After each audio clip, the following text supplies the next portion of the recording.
Hail నట్స్‌ని గురించి కొన్ని వాస్తవాలు, అలాగే కొంత పరిశీలన తెలియజేస్తాను. హేల్ నట్స్‌ని ఫలితాలు అందరికీ ఒకేలా ఎందుకుండవు? కొంతమందికి బాగా యోగిస్తుంది ఆ పీరియడ్‌లో. అలాగే కొంతమందికి చాలా కష్టాలను కూడా ఇస్తుంది హేల్ నట్స్ అని. దానికి ఏ విధమైనటువంటి కారణాలు మనం చూడాలి. అష్టక వర్గ బిందువులను కూడా పరిగణనలోకి తీసుకోవాలా? అలాగే ఇంకా ఏ అంశాలను మనం పరిగణనలోకి తీసుకోవాలి హేల్ నట్స్ అనే ఫలితాలని అనలైజ్ చేసేటప్పుడు? అలాగే థర్డ్ రౌండ్ కనుక హేల్ నట్స్ అని వచ్చినట్టయితే ప్రమాదకరమా? అది మారకాన్ని ఇస్తుందా? ఇలాంటి విషయాలను మనం ఎలా అర్థం చేసుకోవాలి? ఈ విధంగా హేల్ నట్స్ అన్ని ఎలా అనలైజ్ చేయాలి? ప్రతిసారి కూడా హేల్ నట్స్ అని మనకి ప్రమాదకరంగా ఉంటుందా, లేదా యోగిస్తుందా? ఎన్ని కోణాల్లో హేల్ నట్స్‌ని మనం అర్థం చేసుకోవాలి అనే విషయాన్ని వీడియోలో తెలియజేస్తాను.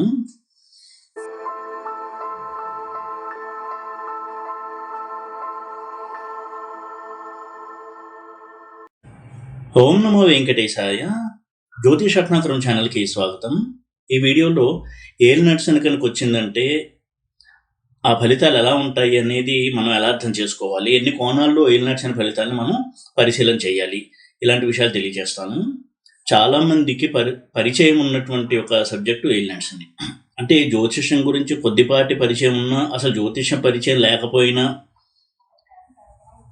అందరూ భయపెట్టేది హేల్ నట్స్ గురించి. అసలు హేల్ నట్స్ అంటే ఏంటి? దాన్ని మనం ఎలాగ అర్థం చేసుకోవాలి? పూర్తిగా విస్మరించవచ్చా, లేదా పరిగణలోకి తీసుకోవాలా?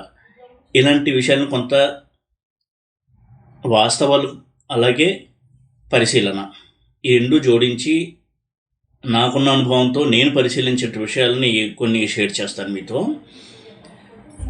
చంద్రుడి నుంచి శని, అంటే జన్మరాశిలో జన్మించినప్పుడు చంద్రుడు ఏ రాశిలో ఉన్నాడో అక్కడి నుంచి శని 12వ ఇంట్లో, చంద్రుడు ఉన్నటువంటి రాశిలో, చంద్రుడికి తర్వాత రాశిలో గోచారం చేసేటప్పుడు, అంటే ప్రయాణం చేసేటప్పుడు, ట్రాన్సిట్ చేసేటప్పుడు ఆ సమయాన్ని హేల్ నట్స్ అని అంటాం. ఇది అందరికీ తెలుసున్నటువంటి డెఫినేషనే.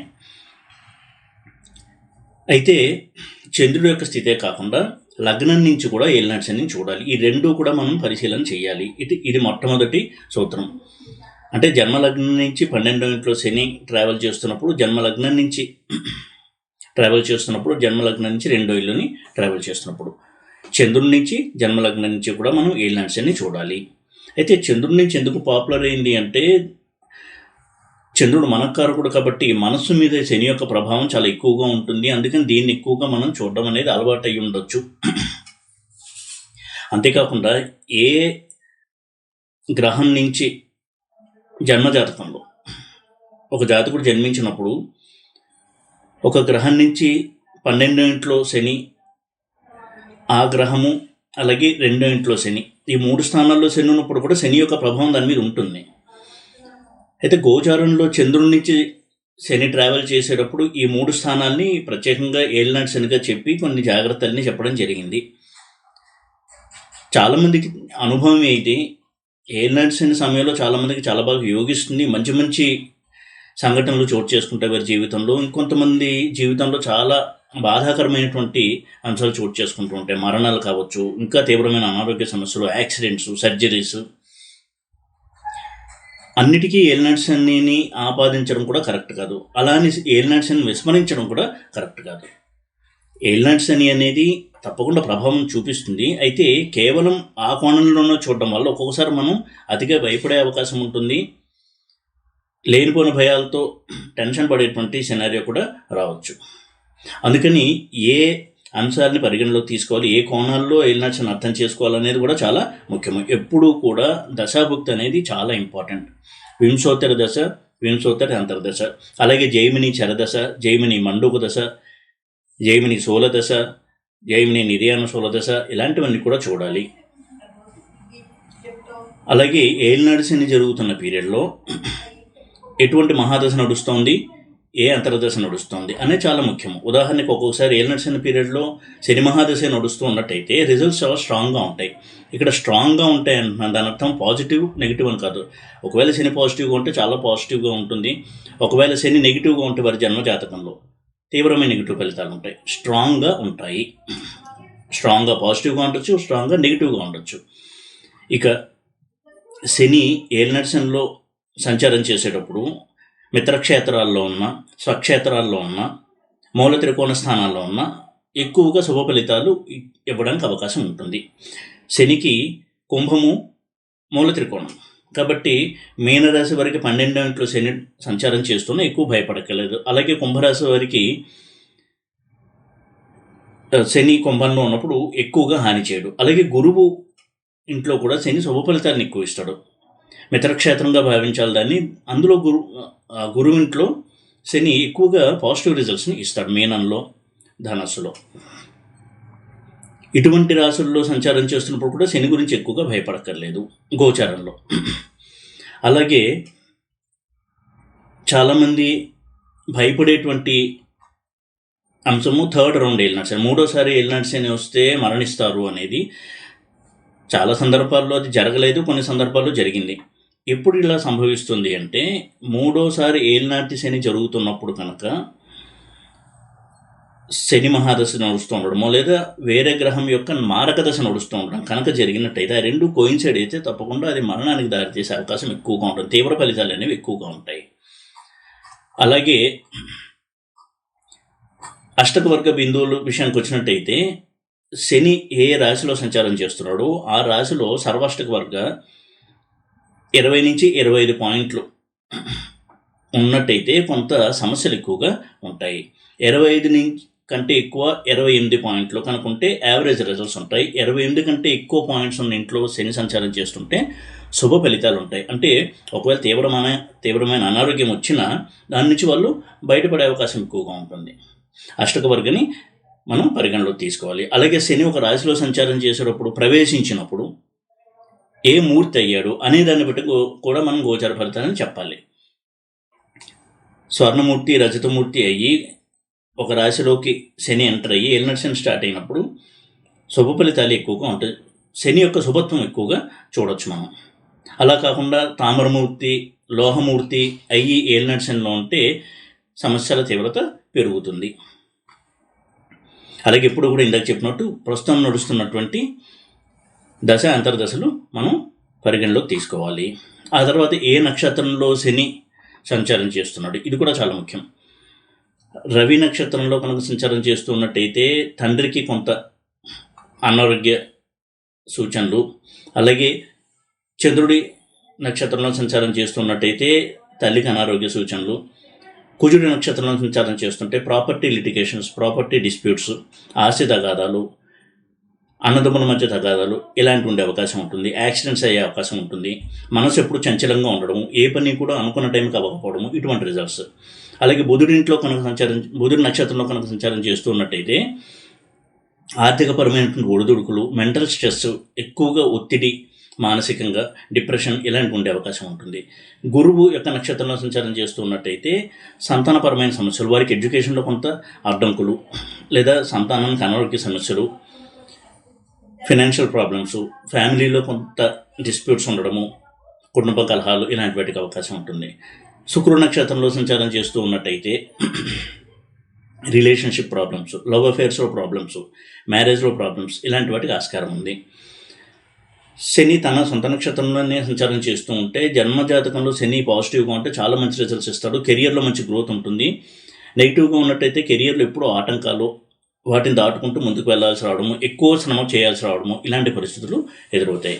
రాహు నక్షత్రంలో సంచారం చేస్తూ ఉన్నట్టయితే మోసపోవడము, ధన నష్టము, దానివల్ల తీవ్రమైన మనోవేదన ఇలాంటివి ఉండే అవకాశం ఉంది. కేతు నక్షత్రంలో సంచారం చేస్తూ ఉంటే సడన్ యాక్సిడెంట్స్, సర్జరీస్ ఇలాంటి వాటికి వెళ్ళే అవకాశం ఉంటుంది. ఇక ఇంకొక అంశము, శని జన్మజాతకంలో లగ్నం నుంచి ఏ ఆధిపత్యాలు కలిగి ఉన్నాడు, చంద్రుడి నుంచి ఏ ఆధిపత్యాలు కలిగి ఉన్నాడు, దాని ఆధారం కూడా మనం అనాలిసిస్ చేయాలి. అయితే చాలామంది తులారాశి, తులాలగ్నం ఈ రెండు కంపేర్ చేసినప్పుడు తులారాశి నుంచి ఏలినాటి శని ఫలితాలు చెప్పుకుంటూ ఉంటారు. తులారాశికి శని యోగకారకుడు కాడు, తులా లగ్నానికి శని యోగకారకుడు. ఈ అంశాన్ని ఇప్పుడు గుర్తుపెట్టుకోవాలి. కాబట్టి తులారాశి నుంచి శనిని తులారాశి వారు కనుక ఎయిల్నెట్స్ అనాలిసిస్ చేస్తున్నట్టయితే అక్కడ తుల రాశి వారికి శనిని యోగకారకుడుగా తీసుకోకూడదు, తుల లగ్నానికి యోగకారకుడుగా తీసుకోవాలి. తుల లగ్నం వరకు ఎయిల్నెట్స్ నడుస్తున్నట్టయితే శని శుభ ఫలితాలు ఎక్కువ ఇస్తాడు. వృషభ లగ్న జాతకులకి, ఇలాంటి వాళ్ళకి. ఇక శని జన్మించినప్పుడు ఏ రాశిలో ఉన్నాడో అదే రాశిలో శని సంచారం చేస్తూ ఉంటే ఏలినాటి శనిలో ఫలితాలు చాలా స్ట్రాంగ్గా ఉంటాయి. సాధారణంగా పాజిటివ్గానే ఎక్కువగా ఉండే అవకాశం ఉంది.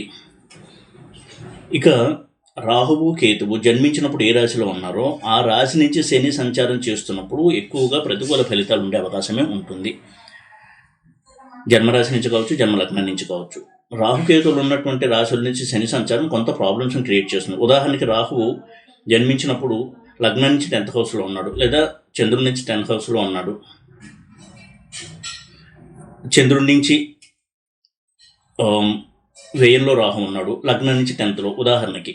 అలాంటప్పుడు శని అక్కడ ట్రాన్సిట్ చేస్తున్నట్టయితే రాహు యొక్క ఉన్నటువంటి రాశి నుంచి కొంతవరకు కెరీర్ ప్రాబ్లమ్స్, అనారోగ్య సమస్యలు, ఎక్కువగా ట్రావెల్ చేయాల్సి రావడము, ఇలాంటి ఫలితాలు ఉండే అవకాశం ఉంటుంది. ఇక గురువు ఉన్నటువంటి రాశి నుంచి కనుక సంచారం చేస్తున్నట్టయితే వక్రించిన సమయంలో కొంత ఆర్థికపరమైన ఇబ్బందులు, కుటుంబంలో చిన్న చిన్న డిస్టర్బెన్సెస్ ఇలాంటివి ఉండే అవకాశం ఉంటుంది. చంద్రుడికి 5 డిగ్రీలు వెనకాల 5 డిగ్రీలు ముందు ఈ టైం పీరియడ్లో శని యొక్క ఫలితాల తీవ్రత స్ట్రాంగ్గా ఉంటుంది. అది పాజిటివ్ కావచ్చు, నెగిటివ్ కావచ్చు. ఇక శని జన్మజాతకంలో ఒక ఇంట్లో రాజయోగంలో ఉండి, చాలా అద్భుతమైనటువంటి రాజయోగంలో ఉండి ఏలినాటి కూడా ఆ రాశి నుంచి కనుక ట్రావెల్ అవుతూ ఉన్నట్టయితే చాలా మంచి ఫలితాలను ఇస్తాడు. అంటే ఆ రాజయోగ ఫలితాలను ఇంకా వృద్ధి చేస్తాడు. ముఖ్యంగా ఆ గ్రహ దశ కనుక నడుస్తూ ఉన్నట్టయితే శని మహాదశ కావచ్చు, శనితో వేరే గ్రహం రాజయోగంలో ఉండి ఆ గ్రహ దశ నడుస్తున్నా సరే ఏలినాటి పీరియడ్లో చాలా మంచి ఫలితాలను అందుకుంటారు జాతకులు. అలాగే శని చంద్రుడికి 12 ఇంట్లో ఉన్నప్పుడు ఏలినాటి స్టార్ట్ అవుతుంది. చంద్రుడు ఉన్న రాశికి వచ్చినప్పుడు ఏలినాటి అది 2nd ఫేజ్. ఆ తర్వాత ఇంట్లోకి వెళ్ళినప్పుడు అది 3rd ఫేజ్, లగ్నం నుంచి కూడా.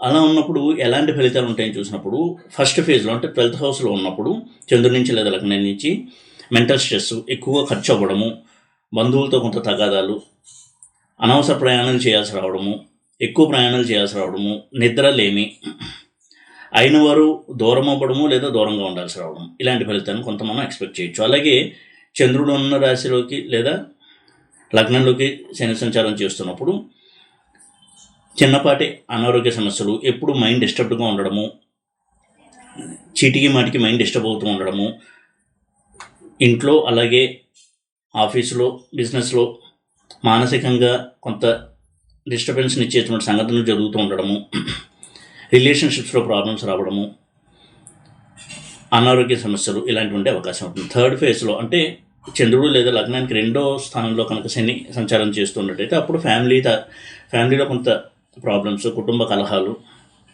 ఆస్తి తగాదాలు, ఆరోగ్య సమస్యలు, ఆర్థికపరమైన ఒడిదుడుకులు ఇలాంటివి కొంతవరకు ఉండే అవకాశం ఉంటుంది.